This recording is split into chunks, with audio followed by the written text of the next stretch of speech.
एक सवाल finance minister साहब से करना चाहता हूं। क्या इस देश के अंदर गरीबों के लिए, मिडिल क्लास के लिए और धन्ना सेठों के लिए अलग अलग कानून है? मैं आपको बताना चाहता हूं, अगर इम्तियाज जलील 50 लाख रुपए का अगर लोन लेता है और वो लोन डिफॉल्ट करता है तो बैंकों को ये इख्तियार है कि मेरा नाम, मेरे गारंटर का नाम, मैं जो प्रॉपर्टी मॉर्गेज कर रहा हूं उसका एडवर्टाइजमेंट अखबार के जरिए वो देकर मेरी प्रॉपर्टी सीज करते हैं और मुझे बदनाम करते हैं मैं 50 लाख रुपए का लोन लिया हूं। लेकिन अगर कोई किसी ने 5,000 करोड़ रुपए का लोन लिया है, किसी ने 50,000 करोड़ रुपए का लोन लिया है, जिसको आप बड़ी आसानी के साथ हर रोज माफ करते जा रहे हैं, पिछले 4 सालों के अंदर आपने कितना पैसा राइट ऑफ किया है? और ये मैं नहीं बता रहा हूं अध्यक्ष महोदय, ये जवाब कल फाइनेंस मिनिस्टर ने क्वेश्चन आवर के अंदर बताया है। तो सुनिए, उसके अंदर पिछले 4 साल के अंदर कितना पैसा 8,48,186 करोड़ रुपीस का लोन राइट ऑफ किया गया है। और जब हम इनसे पूछ रहे हैं कि किसका पैसा ये आपने राइट ऑफ किए हैं, तो जवाब सुनिएगा अध्यक्ष महोदय, आपको भी हैरानी होगी जो जवाब फाइनेंस मिनिस्टर मैडम ने दिए हैं। उसमें लिखा है, RBI has informed that under the provisions of section 45E of the Reserve Bank of India Act 1934, RBI is prohibited from disclosing borrower-wise credit information. RBI ये आपको कह रहा है कि हम आपको डिटेल नहीं दे सकते हैं कि कौन बड़े धन्ना सेठों ने पैसा लिया है, ये देश को आप नहीं बताएंगे। आखिर ये पैसा 8,48,186 करोड़ रुपीस आपने राइट ऑफ किए हैं, इसका जवाब आप दीजिएगा कि मेरे लिए कानून अलग कैसा हो सकता है, और जिन्होंने धन्ना सेठों ने पैसा लेकर कोई लंदन भाग गया है, कोई सिंगापुर भाग गया है, उनका नाम भी आरबीआई नहीं बताएगी हमारी को। दूसरा यह है कि मैं अभी सुन रहा था जगदम्बिका पाल साहब को। पाल साहब सुनिए, आप किसानों के बारे में कह रहे थे, मैं जिस क्षेत्र से आता हूं, देश का एक छोटा सा एक शहर है, उस क्षेत्र के अंदर, महाराष्ट्र के अंदर मराठवाड़ा एक छोटा सा क्षेत्र है, उस क्षेत्र के अंदर जनवरी से लेकर नवंबर 2022 तक महज 11 महीनों के अंदर 940 किसानों ने आत्महत्या की है। मैं देश की बात नहीं कर रहा हूं, मैं सिर्फ मराठवाड़ा एक जो देश का एक छोटा सा हिस्सा है, कहीं ना कहीं आपकी कुछ नीतियां गलत हो रही है अध्यक्ष महोदय, कहीं ना कहीं आपकी नीतियां गलत हो रही है, वरना इन किसानों की मौत को आपने सिर्फ एक आंकड़ा बनाकर रख दिए है। 940 किसान अगर सिर्फ एक क्षेत्र से मर रहे हैं और ये कहते हैं कि नहीं हमने किसानों के लिए इतना किया है, तो क्या वजह है कि आज किसान अपनी जान दे रहा है?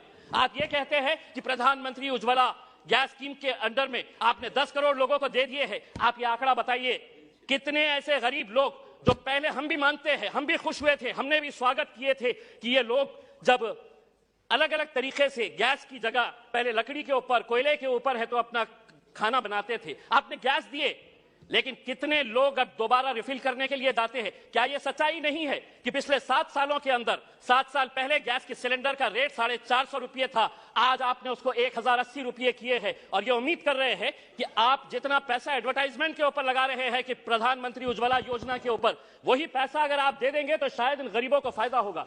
अनएम्प्लॉयमेंट, आज बेरोजगार, ये आंकड़ा मैं नहीं बता रहा हूं, कोई मनगढ़ंत आंकड़े नहीं बता रहा हूं, centre for monitoring Indian economy, इनके आंकड़े आए हैं। तो सुनिए फाइनेंस मिनिस्टर साहब, अनएम्प्लॉयमेंट रेट इन इंडिया अभी 8% के ऊपर आया है। 3 महीने का सबसे ज्यादा का आंकड़ा जो है वो अभी आया है। अध्यक्ष महोदय, हो सकता है आपके पास भी एक EPS 95 की एक स्कीम है। बुजुर्ग लोग, ऐसे बूढ़े लोग, और मैं फाइनेंस मिनिस्टर साहब को यह बताना चाहता हूं कि इनके पास भी सर 65 लाख ऐसे पेंशनर्स हैं जिनको पेंशन कितनी दी जा रही है, 250 रुपये, 500 रुपये। फाइनेंस मिनिस्टर साहब से मैं इसलिए मुखातिब हो रहा हूं कि ये मेरे शहर से आते हैं। अगर देश के फाइनेंस मिनिस्टर साहब, मैं आपको कहता हूं, लीजिए एक नाम भी नोट करिएगा, सुलोचना गडप्पा, 70 साल की महिला है, औरंगाबाद में रहती है। सुलोचना गडप्पा, फाइनेंस मिनिस्टर साहब नोट करिए, आप औरंगाबाद शहर से ही आते हैं, उसको कितनी पेंशन दी जाती है? 250 रुपये। 70 साल की, कोई बच्चा नहीं है, और 250 रुपये के अंदर वो अपना घर का बसेरा करेगी। मेरा यह कहना है कि पेंशन स्कीम के अंदर आपके पास कितना पैसा है, वो पैसे से EPS 95 के पिछले कई सालों से, और हर MP को इन लोगों ने खून से अपना लेटर लिखकर आपको निवेदन दिया है कि हमारे लिए कुछ तो भी करिएगा करके, आपके पास भी दिए हैं, आपकी भी फोटो छपी थी उसमें। दूसरा यह है कि आप EMI के रेट्स तो बढ़ा रहे हैं, होम लोन का रेट बढ़ गया, व्हीकल लोन का रेट बढ़ गया, आप FD का रेट क्यों नहीं बढ़ा रहे हैं? क्या वजह है कि आप ये रेट्स के अंदर तो बड़ी आसानी के साथ फैसला ले लेते हैं, लेकिन एफडी का रेट जब बढ़ाने की बात आती है तो आप इसके अंदर कोई फैसला नहीं लेते हैं। आप एजुकेशन के लिए पैसा मांग रहे हैं। मैं ये कहना चाहता हूं अध्यक्ष महोदय, अगर स्कूल में टीचर नहीं, कॉलेज में लेक्चरर नहीं और अगर अस्पताल के अंदर डॉक्टर नहीं तो वो इमारतें किसी काम की नहीं है।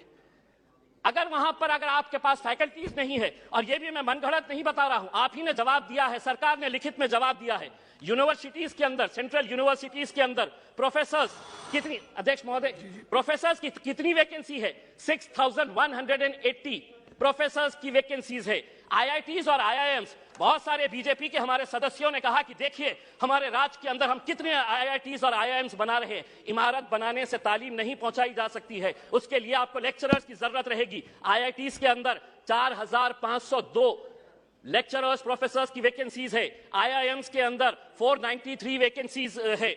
दूसरा यह है, एक बहुत अहम सवाल, 2015 के अंदर आपने प्रधानमंत्री आवास योजना शुरू की, हमने स्वागत किया, पूरे देश ने स्वागत किया कि हर बेघर को घर मिलने वाला है। और प्रधानमंत्री साहब का एक भाषण भी है जिसमें उन्होंने खुद ने कहा है, यूट्यूब के ऊपर आप भी देख सकते हैं, कि 2022 तक हम हर बेघर को घर देंगे। फाइनेंस मिनिस्टर साहब औरंगाबाद से है, 50,000 लोगों ने अप्लाई किया है पिछले 6 साल से। आज मैं पूरी जिम्मेदारी के साथ ये कह रहा हूं, एक सादा ईंट तक नहीं पड़ा है। बिल्डिंग बनाने की तो बात छोड़िएगा आप, सादा ईंट नहीं पड़ा। अध्यक्ष महोदय सिर्फ एक मिनट, एक सादी ईंट तक नहीं पड़ी है। दूसरा ये है अध्यक्ष महोदय, जाते जाते इस मुल्क को, हमने कल के दिन फाइनेंस मिनिस्टर मैडम कह रहे थे कि फास्टेस्ट ग्रोइंग इकोनॉमी है।